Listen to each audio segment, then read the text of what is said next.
Pessoal, muito boa tarde, muito feliz de estar com todo mundo aí. Se quiserem ficar à vontade, abrirem aí as câmeras, fiquem super à vontade, eu gosto de ver a carinha de vocês. Por quê? Porque eu dou aula de teoria.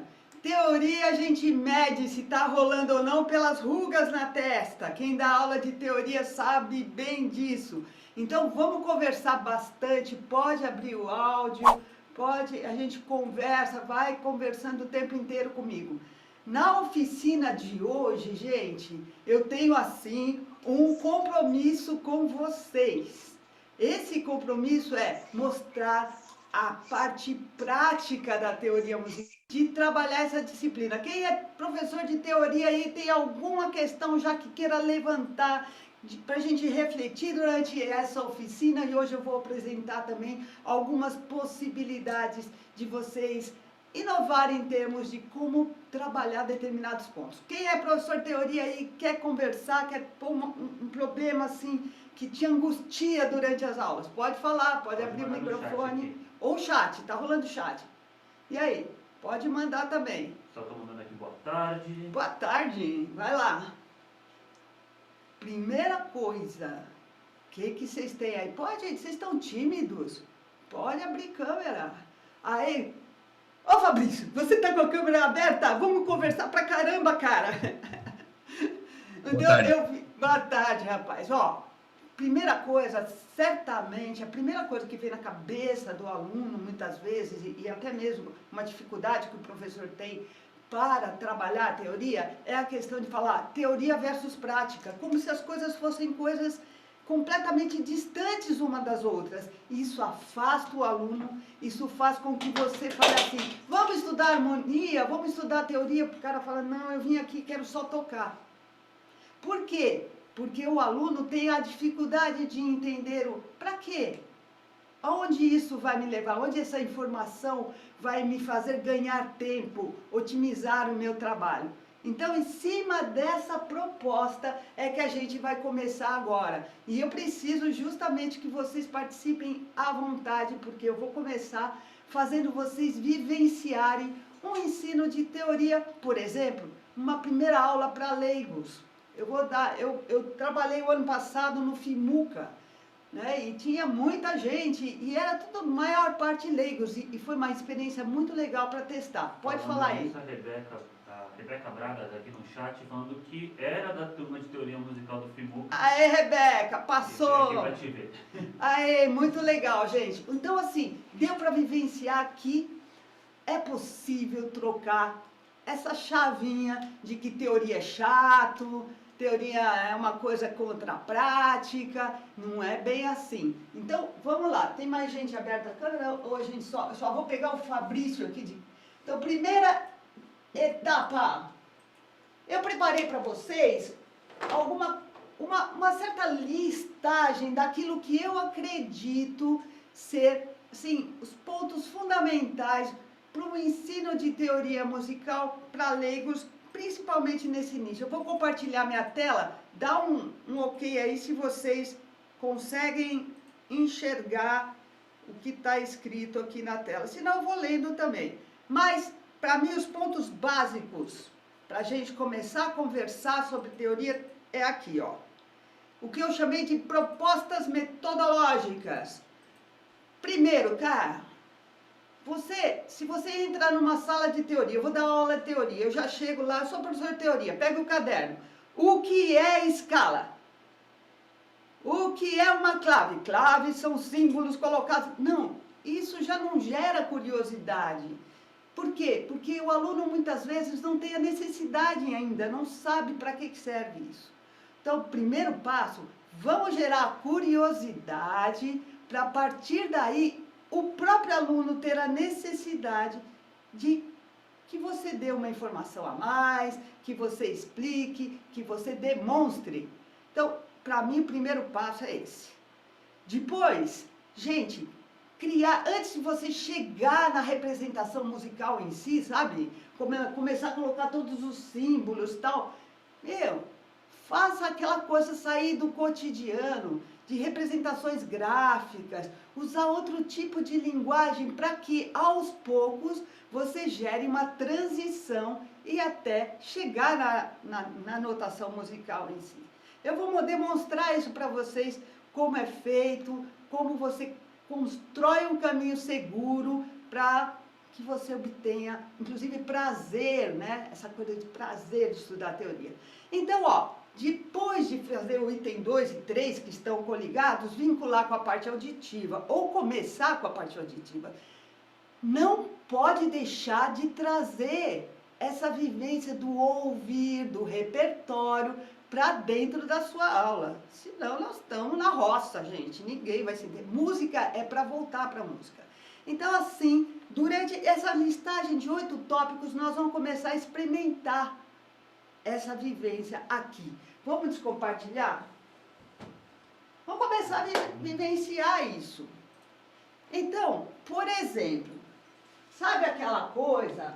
Você chega numa sala, eu vou falar um pouquinho sobre música. Vou chegar e começar. Oi, Sérgio, tudo bem? Agora estou vendo mais gente. Oi, Jennifer, tudo bem? Olá, gente. Que saudade, Pro! Seja bem-vindo todos vocês. Legal. Então, ó, vamos supor assim, minha primeira entrada numa sala de música, todo mundo lá, leigos, né? Porque eu dou muito aula também para quem é zerado.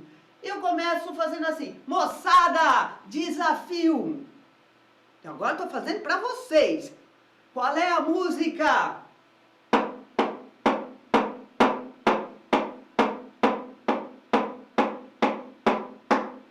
E aí? Mole? Alguém sabe? Foi fácil? Dá pra você ganhar uma grana. Você pode falar assim, ó, aposto tantos reais se vocês descobrirem qual é a música.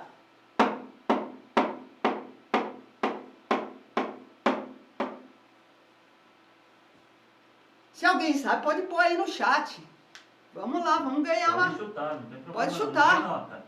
É fácil reconhecer isso dessa forma? E eu tô falando de uma música. Ó, Oi, tem um aí. parece o ritmo tubarão. Ritmo Tubarão, tá próximo, tá chegando lá, tá chegando lá. É mais ou menos nessa pegada. Mas veja só, eu tô falando a música sobre um olhar, sobre uma das suas características, enfatizando apenas uma das suas propriedades. Na verdade, esse tipo de exercício já está falando para você que eu vou dar definições de propriedade do som, fazer exercícios e tudo mais, mas começar da vivência. Se ele não acertou, e é difícil acertar, você vem para uma outra olhar. Tem gente perguntando se o que você fez foi pulsação. Eu vou falar sobre isso. Essa questão da rítmica dessa música, ela se assemelha à questão da pulsação, exceto porque eu estou fazendo um certo destaque em determinados momentos, que é justamente marcando o ciclo, marcando o tempo forte, aonde vai começar o compasso, que já é um pouquinho diferente. A pulsação é algo regular, tá? Sem nenhum tipo de destaque, você pode marcar regular o tempo inteiro. Agora eu vou falar dessa mesma música, gente, sobre um outro ângulo dela, ó.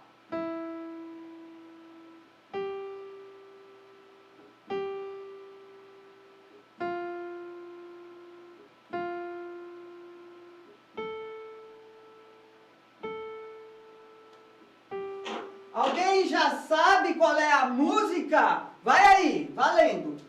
Então, o item 1 deu WO, ninguém acertou. Na minha segunda versão, Peixe vivo. Peixe Vivo. Quem foi o campeão? Quem foi o campeão? De Souza Xavier. Aê, Fernandão! Parabéns, cara! Matou! Peixe Vivo! Por que o Fernando matou? Era a mesma música. Eu tinha feito a mesma música. Só que agora eu fiz a música e ele matou. Peixe Vivo. Quem falou tubarão estava perto, tá vendo? Ó, tava linkado lá. Tubarão, peixe, estamos levando numa boa. Agora o Peixe Vivo quando eu fiz, eu enfatizei a propriedade à altura. Quando eu fiz a primeira vez, era a mesma música, peixe, vivo, eu enfatizei a duração. A pessoa não sabe disso ainda, mas você está mostrando para ela que é a mesma música com olhares diferentes. E aí você vai para uma terceira versão dessa mesma música. Por que eu faço logo essas duas questões primeiro? Porque quando eu junto a duração mais a altura, eu tenho a melodia. Todas as canções, todas as músicas que a gente, na verdade, conhece, curte, que a gente sai assobiando aí, que é o nosso tema, a gente põe a melodia com letra. Tira a letra da música, você só tem a melodia. A melodia enfatiza as duas propriedades do som, duração e altura. Por isso que eu preciso tanto trabalhar, em primeiro lugar, esse tipo de abordagem. Então, quando eu vou lá e junto as duas coisas, o Fernando já matou só com a altura. Mas se eu puser os dois, ó.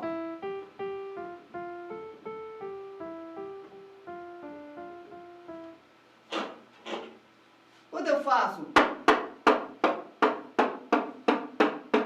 já fica melhor quando eu sei a altura, eu já reconheço. Mas quando eu não toquei a altura nem nada, faço só a duração, o negócio fica mais complicado. Aí nós vamos fazer uma terceira versão dessa música. E a partir dessa terceira versão, a gente pede para o aluno descrever qual é a diferença entre elas. Então, na primeira versão nossa, agora eu já estou tocando a melodia. Opa, pulei uma. Ok, segunda versão.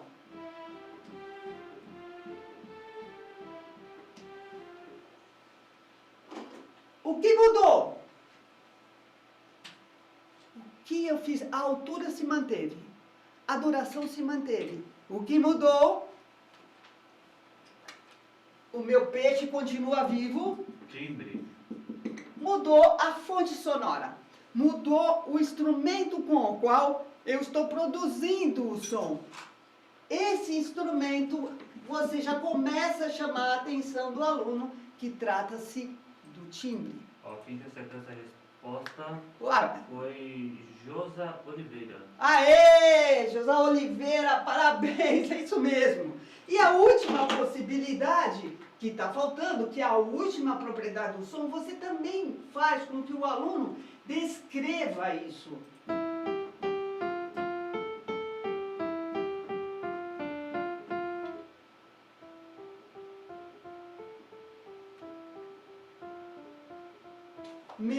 E você, para fazer isso, você tem que manter a duração, a altura, o timbre, porque você só salienta uma única diferença. Essa diferença diz respeito Ó, já tem dois aqui. a... Vamos lá. O pessoal falou limpeza. Intensidade. Uhul! Isso porque nós somos professores e a gente já sabe a terminologia. Como é que um aluno leigo vai descrever isso? Como é que ele fala? Vamos lá. Como tua vizinha falaria isso? Ó, Forte e fraco. Aê! Ou então, Volume. volume. Abaixo, o volume estava mais alto, o volume estava mais baixo, forte ou fraco. Ou seja, a gente começa aqui a discutir a partir da experiência viva, assim como o peixe está vivo, a experiência também está, né? A questão da intensidade. Então, em um simples exemplo musical, você já consegue trazer para o aluno que uma peça, qualquer música, qualquer uma que ele ouça, ele está, de certa forma, fazendo com que todas essas qualidades interajam ao mesmo tempo. Só que, em algumas questões, uma qualidade se destaca mais do que outra, mas todas estão interagindo. Por isso é tão importante a gente fazer com que, logo de cara, enquanto primeira experiência musical, ele passe justamente pela questão de sacar, comparar, refletir. Então a primeira coisa não é entregar o peixe, dar a vara para ele, né? Então ele vai dar aqui esse primeiro passo para conseguir entender as propriedades do som a partir da própria vivência. E não a gente falando definições para eles. Tá? Então, a primeira alerta, olha, eu dou aula em teoria há mais de 30 anos, né? Já passei por várias etapas, trabalhei mais em faculdade, mas trabalhei no projeto Guri, fiz as apostilas do Guri e tudo mais. Ou seja, desde criança até adulto, a coisa é a mesma. A teoria só se torna realmente relevante e importante quando parte da sua própria experiência. Então, tem que partir da experiência para depois, da necessidade, da curiosidade, para depois você avançar com o resto. Eu não aconselho começar com definições e tudo mais e depois vamos ver no que dá. Não, inverte o caminho, inverte. Alguém já quer perguntar alguma coisa? Porque eu vou dar algumas sugestões de como fazer agora esse trabalho. Por exemplo, quais seriam a parte mais relevante de começar a trabalhar a altura? E por quê? E de duração? Pelo menos hoje nós temos 50 minutos. Agora não mais, 35, para correr, para dar algumas informações para vocês. Isso aqui é curso express, vai. Ó, o Fabrício levantou a mão. Fabrício, não levanta a mão, abre o microfone e fala comigo. Manda. Então, essa ideia desse processo inverso, na verdade, segue um conceito natural da aprendizagem humana, né? Porque você não ensina uma criança a escrever, né? Você ensina uma criança a falar primeiro, né? Mas você já percebeu que quando vem na cabeça de uma pessoa uma aula de teoria, vem ao contrário? As pessoas já começam, pegam o lápis, vamos começar a definição, né? Então, é isso mesmo. Essa natureza humana e outra, você vê grandes pensadores e educadores como Rubem Alves, por exemplo, falando logo de cara, a função do professor é estimular o aluno a procurar respostas, não dar as respostas para ele, é incentivá-los a questionar. Né? Então é nessa pegada, Fabrício, concordo com você plenamente. Então inverte, gente. Quem ainda está na banda de lá, vem para o lado de cá, vem para o lado de cá, porque é muito mais divertido até.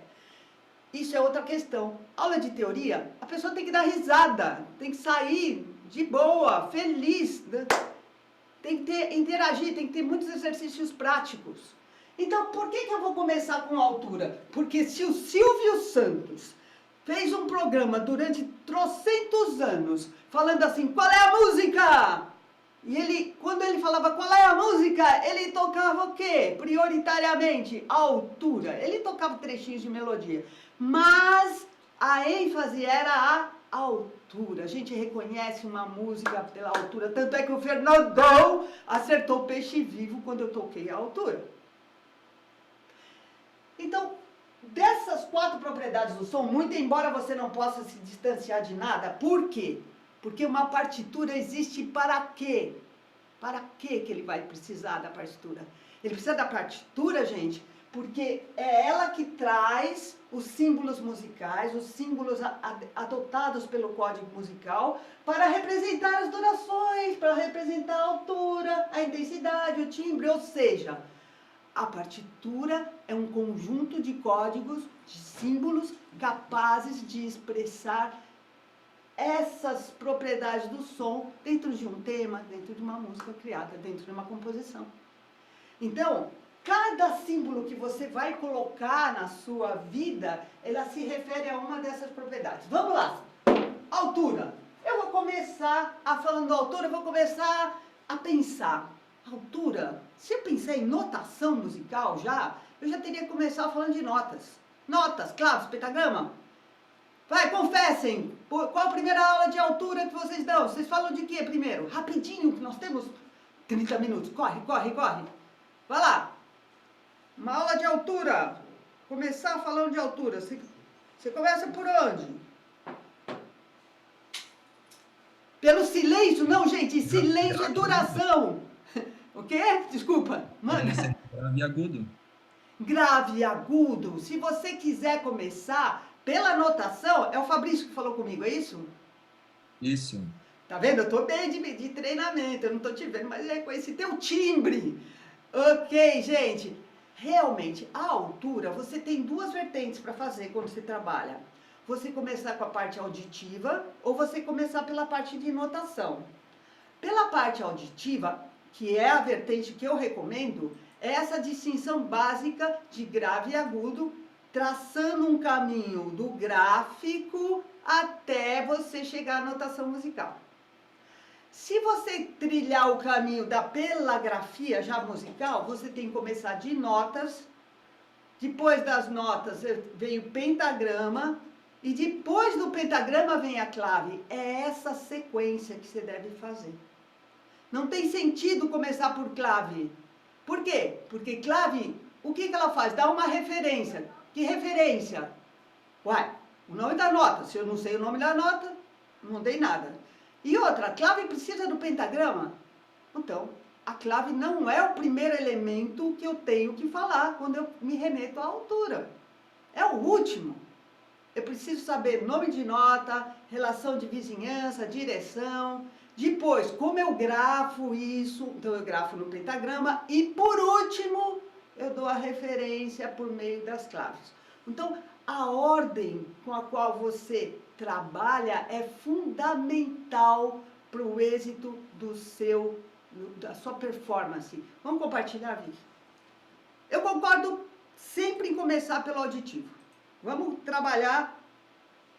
Então, assim, para você realmente dar ênfase a esse trabalho, o legal, gente, vê se dá para vocês lerem bem aí, porque eu estou com minha tela aqui um pouco maior, tá? Beleza? Então, por exemplo, começa simplesmente com duas questões e dá para ele pôr alternativa, sabe?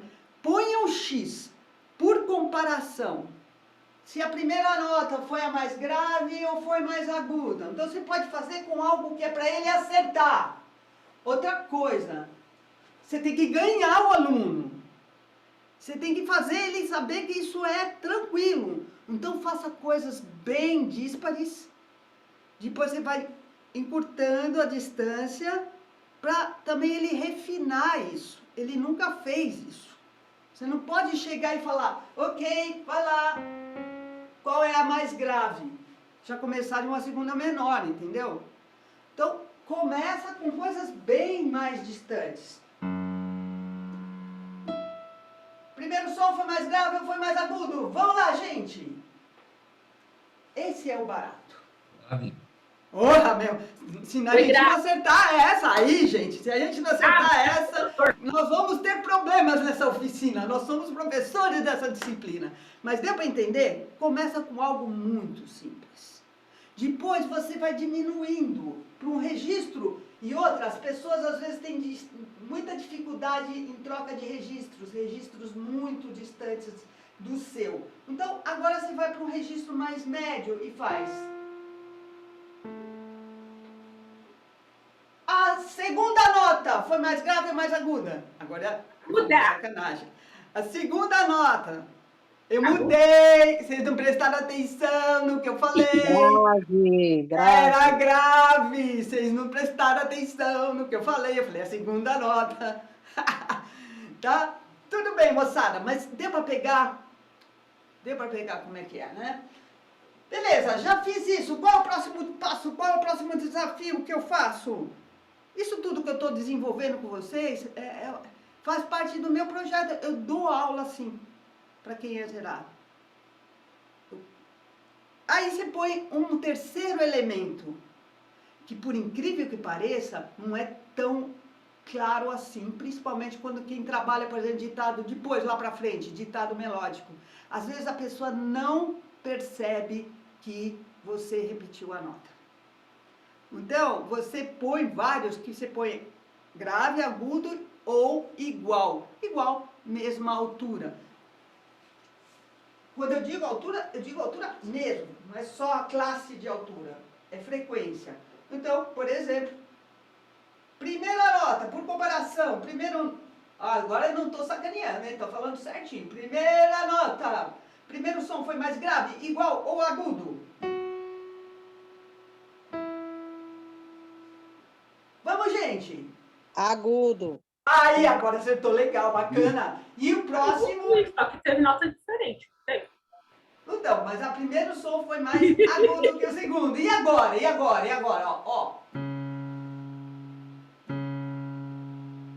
Igual. Foi igual, claro que eu não ia deixar de mostrar o exercício. Mas quando você faz isso, você faz uns 5, 6 itens, entendeu? Para o aluno e vai testando, porque às vezes o aluno não tem essa prática, nunca cantou.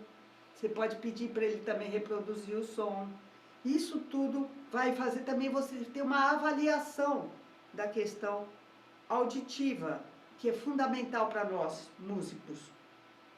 Agora, ó, já fiz isso fora de qualquer contexto, passa para uma notação gráfica. Essa notação gráfica, ela é muito importante porque ela já reproduz a notação musical, o que o pentagrama faz. Então, o primeiro som foi o meu som de referência, é o primeiro a ser tocado. Se eu vou para o grave, eu faço esse sentido de representação. Mesma coisa que acontece no pentagrama. Mesmíssima coisa. No caso, esse é a mesma coisa também, mas você vê que a distância entre os sons é muito próxima. Então, você já consegue medir o quanto esse aluno já está reparando nessas pequenas sutilezas. Aqui eu estou indo no meu som de referência para o mais agudo, ó, bem longe, e aqui a representação do igual. Com isso, você só toca uma vez e ele vai ter que indicar qual é a alternativa que você está tocando. Está vendo que tudo isso você está deixando o aluno muito confortável, porque ele está, na verdade, só tendo que identificar algo que você já pôs. Então, isso colabora com o desempenho dele. Então, vamos lá, exemplo 1, por exemplo, eu fiz. Alternativa correta, vai! O primeiro foi mais grave. Isso, mas qual gráfico representa isso? Qual dos gráficos aqui representa? C de cebola! É isso aí! Manda aí, tem uma pergunta aí? Não, as pessoas querem saber se você vai disponibilizar esses exemplos. Cara, eu não sei. Aí, ó, eu tô aqui só dando a aula, entendeu? Não sei como se ficar gravar, como que eles vão fazer. Mas, de qualquer forma, também, igual o rapaz que veio antes, o Cris, que eu peguei o finalzinho da live dele, tá? Mesma coisa, vou deixar todos os meus contatos, vocês podem conhecer meu trabalho, a gente vai conversar no final da aula, tranquilo. Mas o mais importante agora é que vocês entendam aqui a necessidade de você gerar curiosidade, gerar caminhos e não cobrar de cara algo que ele não pode dar, porque ele não teve caminho, mano. Tem gente aqui perguntando se é intervalo de quinta. Mas que se dane, entendeu? Nessa etapa era uma quinta justa, mas não é importante isso agora. Agora, principalmente para o aluno que está iniciando, você tem que dar para ele como é que ele vai fazer a troca, até chegar a essa resposta de quinta justa. Tem um longo caminho até chegar a essa resposta, porque para ele saber quinta justa, ele precisa saber tom, semitom, intervalos e um monte de coisa. E às vezes... Oi, Fabrício, manda.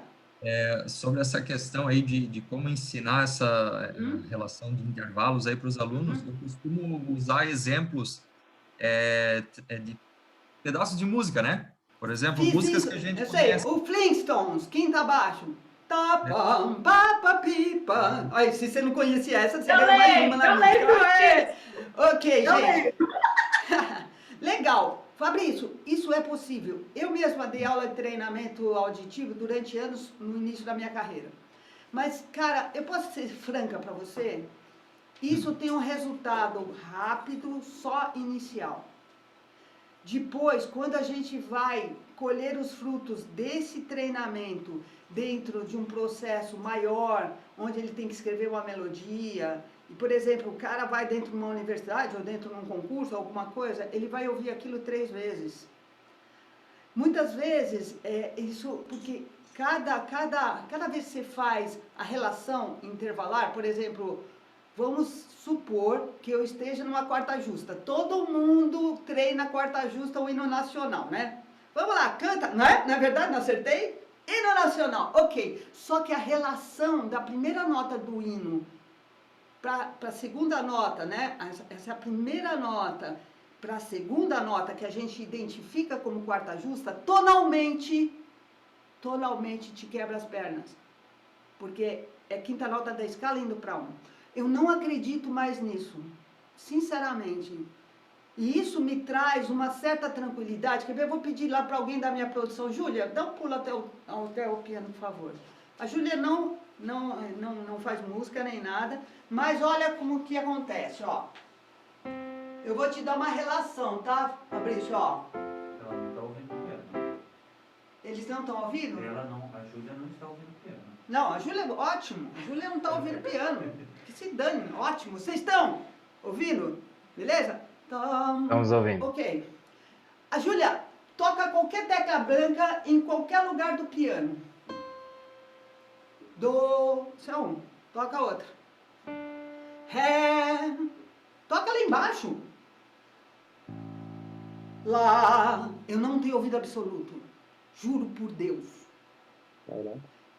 Caramba, sabe por que isso se faz? Esse treinamento auditivo aqui que eu estou falando para você, que é o qual eu recomendo e qual eu acredito, ele se faz por meio de um trabalho focado em escalas, em centro tonal. Eu fiz tam, param, 6, 7, 1, toca outro, pode ir outro. Ré, para, é o 2. Se você trabalha, Fabrício, só por intervalos, você não consegue fazer isso. Entendi, verdade. Entendeu?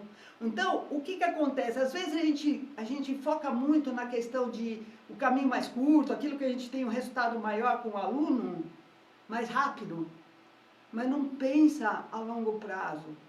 E eu te digo isso com o coração aberto porque eu já trilhei esse caminho como professor. Entendeu?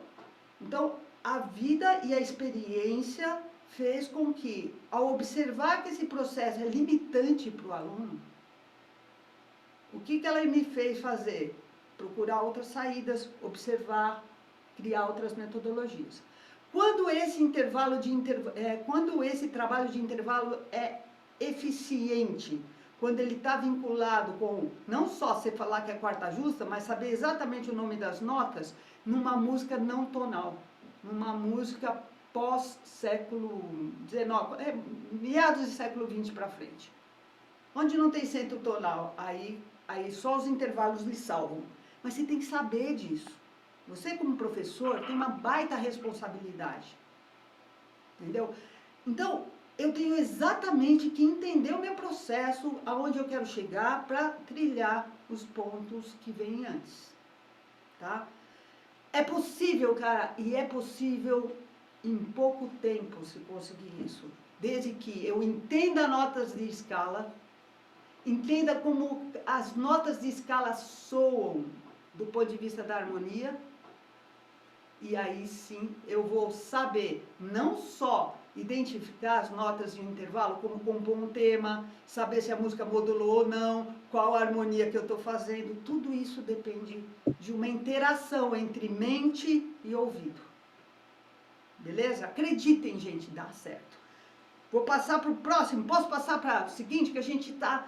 Eu estou muito afim de bater papo com vocês, mas, putz, o tempo não dá. Vai mandando aí que eu vou responder no que der.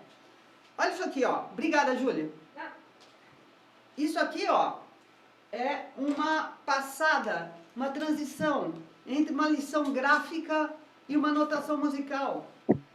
Se eu toco esse gráfico, se eu faço uma representação desse gráfico, seja ele qual for, isso você pode pedir para as pessoas tocarem, cantarem, representarem com a sua voz um gráfico, de qualquer altura, não importa.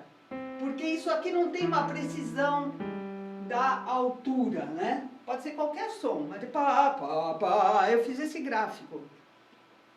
Agora, a partir dessa representação, qual representação musical corresponde a esse gráfico? Ele tem que aprender a fazer isso aqui, ó. Eu vou tentar mudar a cor, ó. Ó. Não é. Porque se eu tivesse que representar esse gráfico, eu faria assim. Aí, Também não é. Por quê? Porque ele estaria fazendo assim, ó. Aqui, desceu e subiu. Opa, bingo! É esse aqui, ó. Porque o último é isso. Então ele começa a perceber que a leitura musical não é um bicho de 200 cabeças.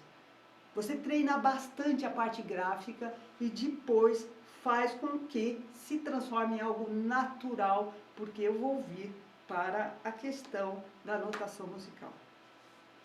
E assim, ó, pessoas queridos, você consegue fazer com que o aluno leia nas 7 claves em 2 minutos. Fabrício, você lê na clave de Dó, segunda linha? Abre aí. Ah, com muito sacrifício. Ok, se eu te disser que você leria em qualquer clave em 30 segundos, qualquer clave, você acreditaria? Eu? É, eu falo assim, faço você ler em qualquer clave em 30 segundos. Barbaridade. Barbaridade! Então vou fazer você fazer isso. Olha por quê, Fabrício. Depois Mas parece você... aquelas promessas do Polishop. Polimariza, olha ali, ó. Quer que descompartilhe a tela? Pode compartilhar a tela. Gente, uma coisa é prometer e não cumprir, né? Outra coisa é saber como funciona a linguagem e promover a quebra de certos tabus, sabe, Fabrício? Porque as pessoas fazem a escrita musical ficar um monte de decoreba. E aí é pepino. Vamos lá, só para vocês entenderem como funciona. Meus alunos iniciais, eles saem em 10 semanas lendo em qualquer clave.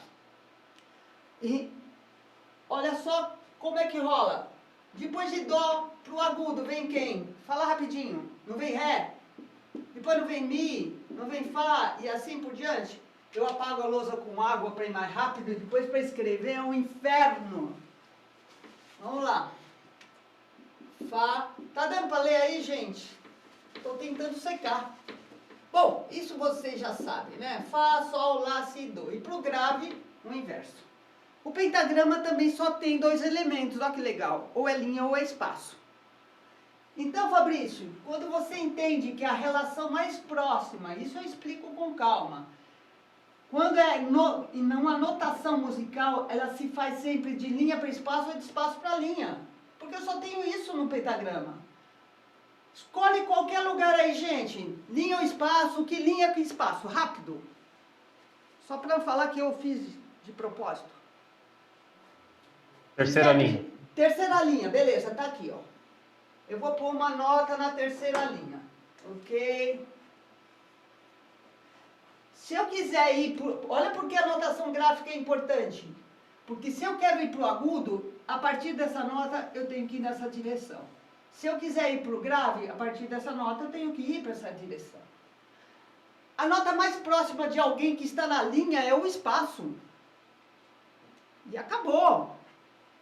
Então, se eu quiser, a partir dessa nota, ir para a nota aguda mais próxima dela, eu venho para o próximo espaço.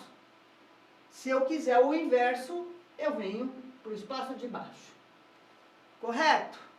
Esse é o nosso ponto de referência. Agora sim que a lousa já chegou. Fabrício, meu querido, quem mandou eu guardar seu nome? Vamos lá.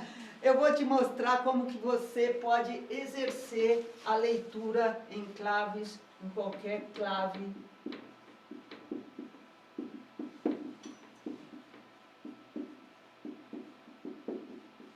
Tá aqui, ó, pro agudo, pro grave, certo? Muito bem, Fabrício, isso aqui eu falo que é Dó. Se isso é Dó, eu estou indo pro agudo. Eu estou aqui. Qual é a próxima nota? Abre o microfone, que eu ainda não leio lábios, né? Tô quase. Ré. Fabrício, você acabou de ler em clave de Dó, terceira linha. Sim. Porque a clave, cara, só te fala o nome de uma nota. O resto da operação não é feito pela clave. Sim.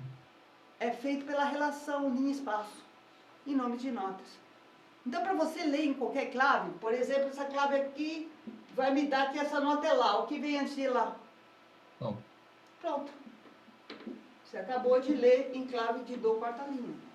Você é o mais na clave de Dó, cara. Você não sabia, mas manda muito bem. Observe, ó. Olha isso aqui, ó.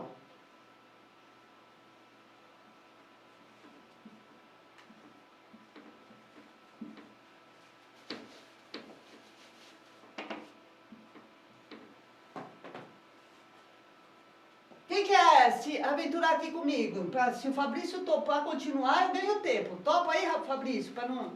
Só para não falar que é, só para não falar que é bullying, que eu tô pegando no seu pé, eu quero só autorização. Deixa eu só mudar o layout aqui para ver melhor. Beleza, muda aí. Gente, ó, agora eu já estou fazendo uma leitura. Uma leitura à primeira vista para quem é leigo total. Para quem nunca estudou música e vai ser capaz de fazer. Linha para espaço, segunda. Espaço para linha, segunda. Para o agudo. Linha para espaço, segunda. Espaço para linha, segunda. Para o grave. Linha para espaço, para o agudo, segunda. Espaço para linha, segunda. Subindo, descendo. Agora, linha para espaço para linha para espaço, tudo para o agudo.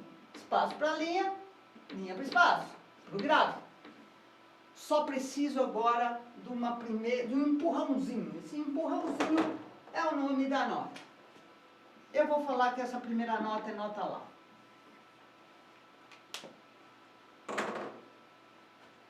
Então, você vem aqui, ó. O que a pessoa tem que fazer, na verdade? Só saber a direção. Se ela sempre viu que foi de linha para espaço, espaço para linha, significa que eu estou sempre em intervalos entre notas vizinhas. Subiu. A partir dessa para essa, sobe. Dessa para essa, desce. Dessa para essa, desce. Dessa para essa, sobe. E assim por diante. Certo? Então agora vamos junto. Cadê o Fabrício? Subiu na minha tela. Volta, Fabrício. Hashtag, volta, Fabrício. Tá aí? Então, Fabrício, a primeira nota que eu dei era Lá. Então qual é a segunda? Si. Si. Próxima. Dó. Agora descendo. Si. Você vai mostrando para o aluno. Descendo. Lá. Subindo. Si. Descendo. Lá. Lá. Subindo. Si. Subindo. Dó. Dó. Subindo uma mais. Ré. Descendo. Dó. Descendo. Sabe o que você acabou de ler? Bom, primeiro, que clave você leu? Isso é mais difícil do que ler. Clave de A Dó. gente, Dó... Ó, o Sérgio deu risada. Você concorda comigo, Sérgio? Então não é difícil, cara, não é difícil ler. O difícil foi descobrir qual foi a maledeta clave que eu tô lendo. A clave que você tá lendo é a clave de... Dó na terceira Dó, linha. Né? Terceira linha. Você vai ser um violista, você vai tocar em orquestra. Né? Clave da viola. Então, Tenha olha dó. só. Tenha dó. Olha o que você acabou de fazer. Lá, si, do, si, lá, si, do, ré, do, si. Alguém conhece isso? Aí, ó. Jennifer, o que é isso? Tá curtindo lá, Jennifer? Que música é essa? E agora eu não vou lembrar não, mas você usava bastante. Aí. Ai, cara, é assim mesmo. Style to Heaven! É isso aí, Led Zeppelin! Ok, moçada? Então é assim, pessoas, a gente tem que trabalhar. Na hora que a pessoa lê o nome das notas, você já tem que vir com o repertório. Olha o que você acabou de ler. Olha a música. E de preferência usar os hits. Sabe aquela coisa? Aquela que não pode... O coração bate rápido, sabe como é que é? É isso. Então veja que como se trabalha a altura, como se chega a isso. Você chega de uma maneira consistente, responsável, vinculando a parte auditiva com a parte da grafia musical, sem fazer o aluno ficar com bode de teoria. Porque não é para ter bode. O problema não é a teoria, é o problema como se dá essa disciplina.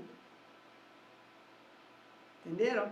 Gente, eu vou assim rapidamente aí, estamos quase terminando nosso tempo aí. Eu estou só dando algumas pitadas. Se alguém quiser perguntar alguma coisa para mim, aproveita agora. Depois eu vou também colocar como é que eu tenho trabalhado, onde vocês podem me encontrar, ficar bem à vontade aí. Quem quer perguntar alguma coisa? Olha só, eu de novo. É isso! Papo legal. Você é da onde, hein, ô Fabrício? É do Sul, né? Joinville. Uhul! Adoro essa cidade. Já fui para aí várias vezes. Ah, legal. Muito legal. Manda. Um problema que eu já tive, não foi só uma ou duas vezes, é fechar a turma de teoria, assim, e ter desistência de baterista.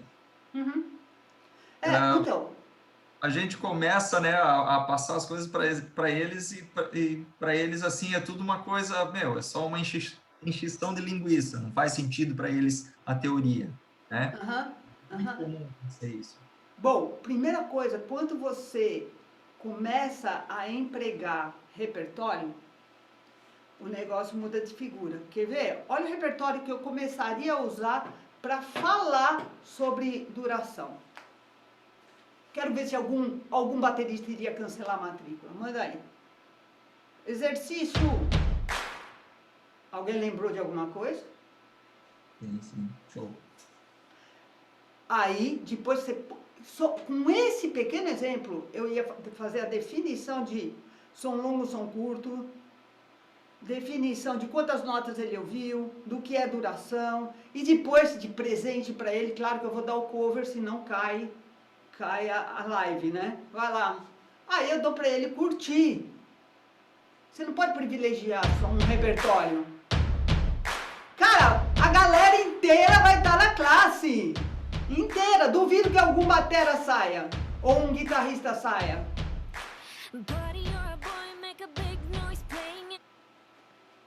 Tá? Agora, você entra numa classe de teoria. Você ignora o perfil do seu aluno, você ignora o repertório que ele ouve, você impõe para ele o seu repertório, claro, não vai rolar. Então, você precisa, o professor de teoria precisa ter mais ouvido e a sua percepção humana um pouquinho mais atenta a isso. E aí sim, promover diálogo, conversa, tá? E estar aberto, nada dessa coisa do impositivo. Trazer para a baila, entendeu? E outra, por exemplo, quando eu dou aula de escala maior, o cara sai compondo. E sabe para compor um tema qual é a primeira coisa que ele precisa ter? A parte rítmica. Não se compõe tema sem um motivo rítmico. Não tem por que o baterista ir embora. Entendeu? Alguém mais, gente? 2 minutinhos para a live acabar. Eu vou colocando enquanto isso... Eu vou projetando aí, aliás, vou dar um spoiler para vocês, né? Eu dou cursos já com Zoom desde 2017. Então, a gente já tem essa experiência de trabalhar e é muito legal essa coisa do online. Por quê? Porque a gente consegue chegar ao Brasil, ao mundo inteiro, de uma forma muito gratificante, trocar vivências e experiências. Eu tenho curso desde o iniciante zerado até a parte de composição. E agora eu estou planejando, eu vou falar com a Valéria lá para avisar vocês, dar um spoiler aqui, que eu vou fazer um curso especializado para capacitação de professores, de teoria musical. Vamos compartilhar? Por quê? Porque, cara, se a gente não fizer isso, o que vai rolar? A gente vai se igualar por baixo, entendeu? Você tem que perceber. Fala, pode falar. Só tem uma pessoa aqui que fala que te acompanha desde a época da Guitar Class. Nossa, quem me acompanha desde a época da Guitar Class? Diogo Jucá. Ô, Diogo! Uhul! Eu escrevi todas as colunas da Guitar Class, sei lá quando, viu, Diogo? Nem eu tenho mais revistas, cara. Mas muito legal. Obrigada por você estar até aí comigo tanto tempo, essa confiança. É o seguinte, gente, ó, cursos, eu trabalho desde curso de formação, do zerado, harmonia, contraponto e composição. Só que você aprende a compor desde a hora que você está fazendo uma aula sobre escala maior. Todas com essa questão do ao vivo, tirando essas dúvidas, como eu conversei com você, Fabrício. Ou seja, um aluno tem que ter espaço para conversar com o professor. Se ele se sentir intimidado, acuado, sem abertura, o aprendizado não se dá. Então, você vê que para ser professor também não precisa só da informação técnica, é a questão humana. Em primeiro lugar, você é um educador, você tem que chegar na pessoa, entender a dificuldade do outro, e essa dificuldade do outro gerar necessidade para você. Não é um problema do aluno, é uma necessidade sua entender, criar estratégias para atender o aluno. Eu acho que é isso que tem que mudar. Então, o problema não é só teoria, isso acontece numa aula de instrumento. Quanta gente, às vezes, que gosta tanto de um instrumento, acaba fazendo algumas aulas e vai embora, desiste, fala que não tem dom. Música não é para quem tem dom. Música é uma necessidade do ser humano, da alma, é um caminho, é um canal de comunicação de uma parte que a linguagem não dá conta, a linguagem verbal. Então, a gente precisa desse canal por isso que a música volta às escolas, por isso tanta essa discussão da música como um caminho para você expressar uma outra qualidade, outras capacidades que você tem. Então, essa parte humana do professor, gente, é fundamental. É fundamental. Então, assim, ó, spoiler dado, tem curso gravado para quem quiser de escala maior. Esse curso gravado eu já ensino até compor em cima de escala. Só para encerrar, tá aqui os meus contatos. Quem quiser entrar em contato comigo, fica à vontade. Eu agradeço muitíssimo a Valéria, que a gente está parceira há tanto tempo aí. A gente troca muitas ideias, a gente conversa muito a respeito do panorama, da educação musical. Estamos nessa trilha há muitos e muitos anos. E a minha crença é que a música realmente ajuda as pessoas a crescerem como seres, né? Não só profissional. E quando você não dá teoria para ela, de certa forma, você está limitando a possibilidade dela crescer. Você fala, não precisa de teoria. Aí limita, tá bom? Gente, estourei meu tempo porque eu falo pra caramba. Amei conversar com vocês. Jennifer, adorei te reencontrar depois de tempo. Fabrício, obrigada pela participação. Sérgio, gostei da sua carinha aí na tela, valeu. Gente, um beijo enorme para vocês. Boa sorte. Lembrando que para quem quiser também o curso de capacitação de professores, é só mandar um e-mail para gente. Para quem quiser saber sobre informação aí do curso de capacitação, manda um e-mail para a gente, tá bom? Consulta o site lá que também vai ter as informações, vai ser bem legal, porque eu vou dar o aparato individual para vocês melhorarem as aulas, tá bom? Beijo enorme, boa sorte para vocês na jornada. E obrigada, Valéria, obrigada, Caem. Beijo. Pelas dicas. Sucesso. Sucesso para vocês também. Um beijo, gente.